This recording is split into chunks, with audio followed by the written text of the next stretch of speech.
El silbido de las brujas. Un joven se encontraba trabajando como de costumbre. A las 9 de la noche, al terminar su turno de camino a casa, se transportó a la terminal de autobuses, pues él trabajaba en el centro de la ciudad y su casa se encontraba a las afueras de ella.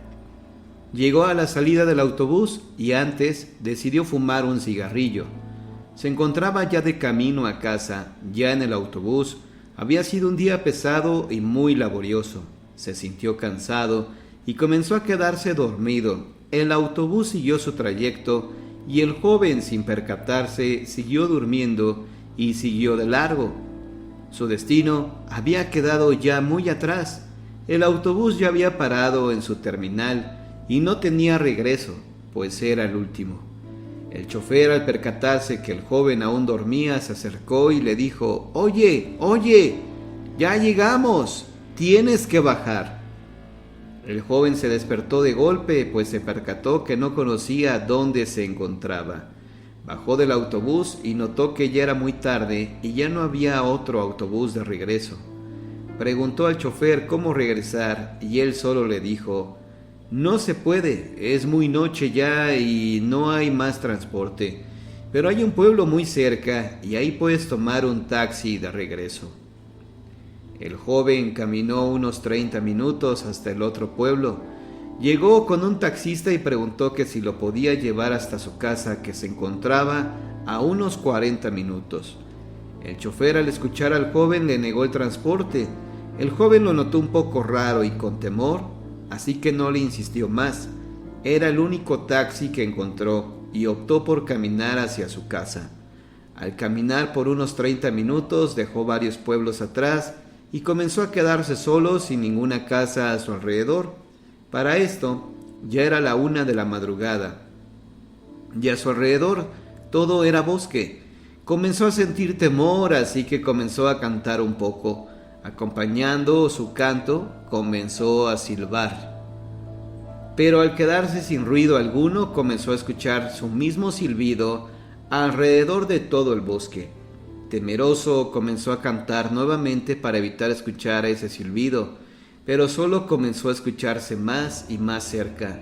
El camino se hacía más largo y el viento violento comenzó a agitar las copas de los árboles. El joven empezó a correr desesperado y a la luz de la luna comenzó a ver sombras detrás de él.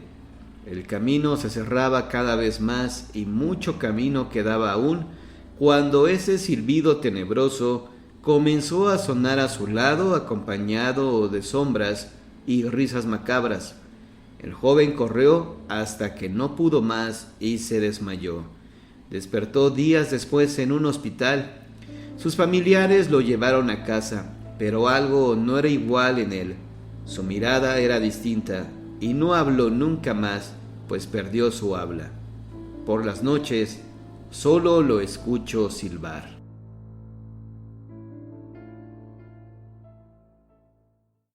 La extraña monja.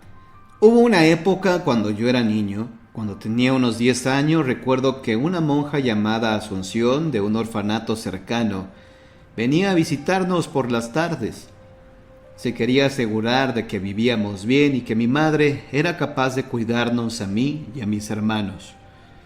Un día estaba jugando afuera y sentía que algo me estaba mirando, como cuando estás junto a una persona y sabes que esa persona está ahí, como sentir esa presencia de que estás acompañado. Lógicamente no había nadie, solo estaba yo y mis juguetes. De pronto vi que algo se movió entre unos arbustos y la vi. Era la hermana Asunción con su mirada fija hacia mí. Le pregunté qué estaba haciendo y no respondía. Mientras me acercaba sentía un calor y un olor extraño, pero cada vez se veía menos, hasta que me acerqué lo suficiente como para darme cuenta de que no había nadie. Me quedé paralizado, no le dije nada a mi madre. Después de eso pasaron muchas cosas en casa. Las cosas se movían, cambiaban de lugar, se sentía un olor a podrido siempre. Mi madre a veces se alteraba por cosas simples. Algo estaba pasando. Recuerdo otra vez que mi hermana, un año menor que yo, estaba durmiendo y vi que algo se acercó a ella. Desde la oscuridad de la esquina del cuarto, creí que era mi imaginación, pero cuando volteé a mirar hacia la ventana, ella estaba ahí de nuevo. Era la hermana Asunción, detrás de la ventana, mirándonos. A esas alturas ya le tenía terror a aquella monja, y cada vez que iba a casa me escondía. Una tarde fue a tomar el té con mi madre y una tía. Mi madre se había comprado una cámara el día anterior y estaba muy emocionada en tomarle fotos a cualquier cosa. Y entonces me pidió si podía tomarles una foto. Lo hice. Aunque temblaba un poco, logré tomar la foto. Le di la cámara y me fui a mi cuarto. Al día siguiente, mi madre fue temprano al centro de la ciudad a revelar las imágenes. Cuando lo hizo, el señor que las reveló le dijo que buscara ayuda. Mi madre preguntó por qué. Él le dijo que algo no invitado estaba acechando a su familia. Mi madre vio la imagen y quedó helada, paralizada del miedo. Al fin comprendió todo. Esa misma tarde fue al orfanato a preguntar por la hermana Asunción. Fue a buscar respuestas y lo que le dijo la Madre Superiora la dejó aún más fría. Le dijo que la hermana Asunción fue su compañera y amiga en los tiempos que comenzaron el camino de Dios y que Asunción siempre parecía recorrer otro camino. Al parecer practicaba brujería y esas cosas, hasta que un día la encontraron desnuda, colgada por el cuello sobre un pentagrama que estaba oculto bajo su cama. La hermana Asunción había muerto hacía ya 30 años. Recuerdo que mi madre regresó a casa ese día, tomó sus cosas, empacó nuestras cosas y nos fuimos de aquel pueblo. Nunca más regresamos.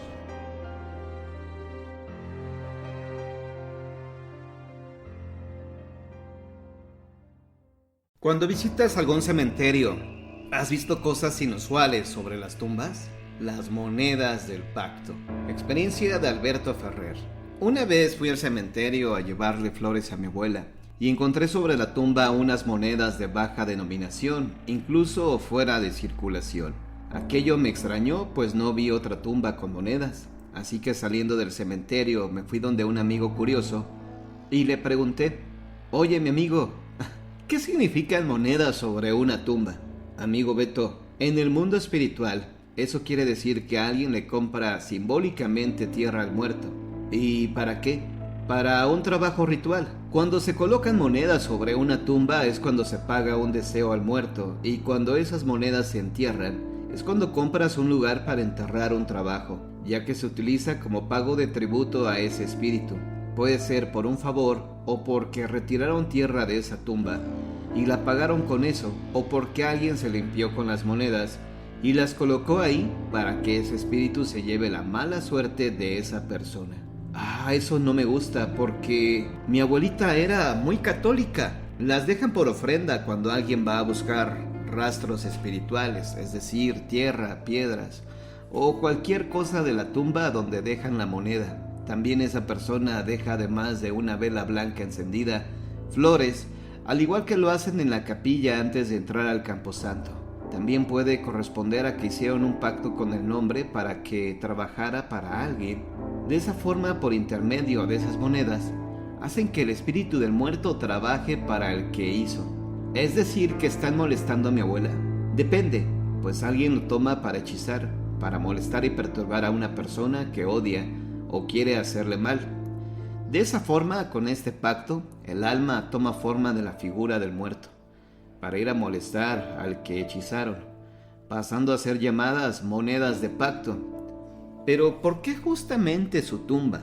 Eso no importa, puede ser cualquier tumba. Le buscan su alma a cambio de un favor, y dependiendo del trabajo van buscando las almas que están en distintas escalas espirituales.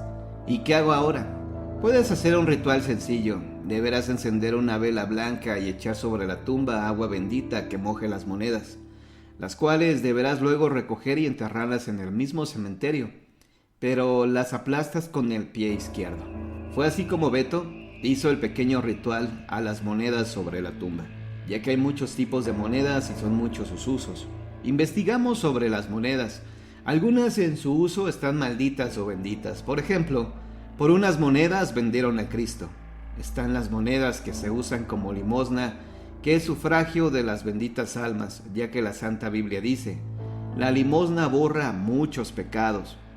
Por eso los peregrinos ofrecían monedas ritualmente limpiadas a cambio de su dinero pagano.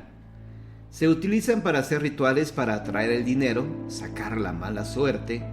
En la mitología, a las almas de los muertos que se les negaba el acceso al infierno, debían pagar un tributo al burquero, Caronte, como peaje, por lo que una moneda era introducida en la boca del muerto o sobre sus ojos. Estas monedas fueron utilizadas para llamar a los espíritus, y era a su vez una moneda de muerto, pues suelen dejarlas abandonadas en el lugar donde hicieron un pacto, como sucedió con la historia del amigo Beto Ferrer.